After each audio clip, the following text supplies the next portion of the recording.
Hey gang, this is Blair, and I am in beautiful downtown, actually Singapore. See, look, out here Singapore. Yeah, full of high rises and everything. Okay, so out here in Singapore, going to do a train the trainer tomorrow with like 400 plus people. It's going to be amazing. Just want to thank you guys for the last Facebook Live. Your responses were pretty overwhelming, so I'm going to do my best to answer a few of those questions you had.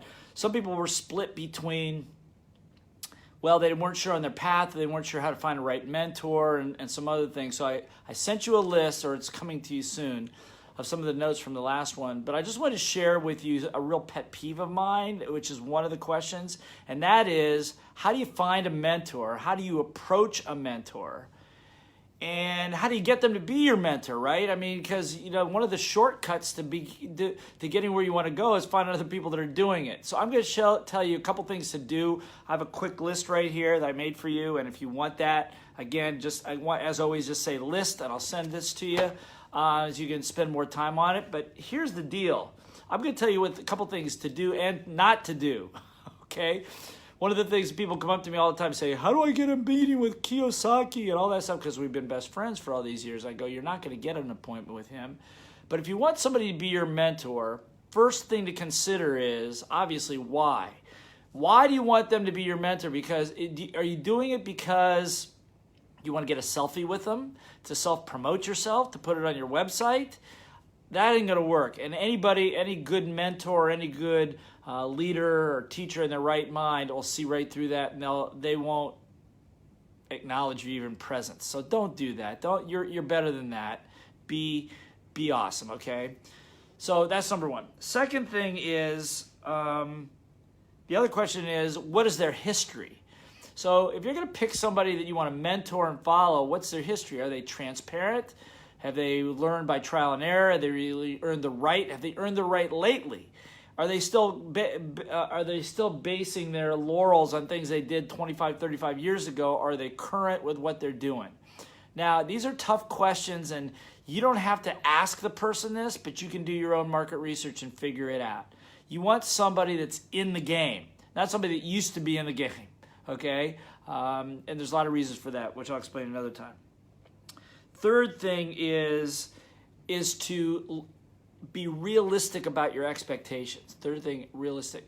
I've met so many people who have come up to me and go, oh my gosh, I stopped going to personal development programs, and the reason I stopped going is because I was really disillusioned by the person who I was studying with, right? Disillusioned? Why? I mean, I'll give you an example. One of my mentors growing up was a fellow by the name of John Fitzgerald Kennedy, President of the United States at one time.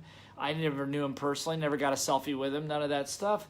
But I admired him because of his leadership abilities, not because of his family values, not because of his lack of fidelity with his wife. I mean, that's not something I would want to model at all. But there are pieces of what he did that I wanted to model. So be realistic about it. Be realistic about what it is you want. Nobody sits on a ivory pedestal and has no faults. We all have faults. You got them, I got them, we all got them. So be realistic going into that, okay? So those are the three things. Now, here are the things to do if you want to be a mentor. First thing, don't do. Don't go up to them and say, I want you to be my mentor. Because that's a total turnoff, and they'll look the other way, particularly in a crowd. If they're in front of a group of people and you go up to them and you're clawing your way to the front of a group to try to get to meet them and say, I want you to be their mentor, you have zero credibility. You will be discounted forever. Don't do that. Don't be one of those kind of people. Because I would also challenge the reason why you'd want to do it. So don't do it. Your energy is not enough. Somebody say, if you have the most energy, wins. Yeah, in sales, in some cases, don't do this. Honor mentors.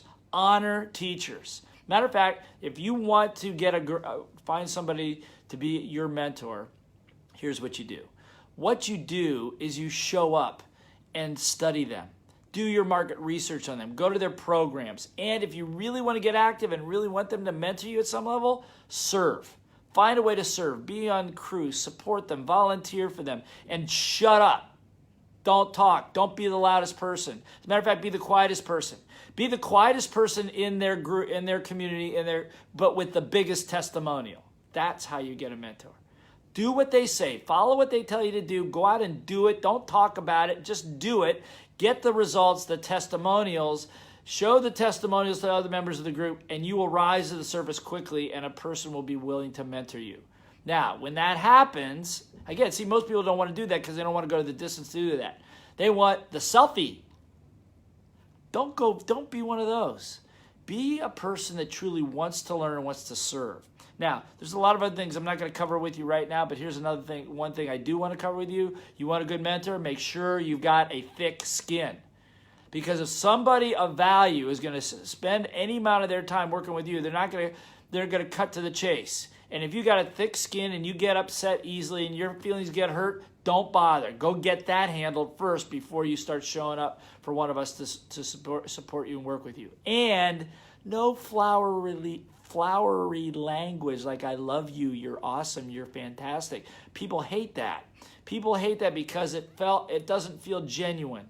And if your affection is sincere, show it in the way you demonstrate. Show it in the way you demonstrate by taking action and doing the things they ask you to do. Okay? So hopefully these things were helpful in finding a mentor. If you want the rest of the list, I got about seven things on this list plus another 3. I got 10.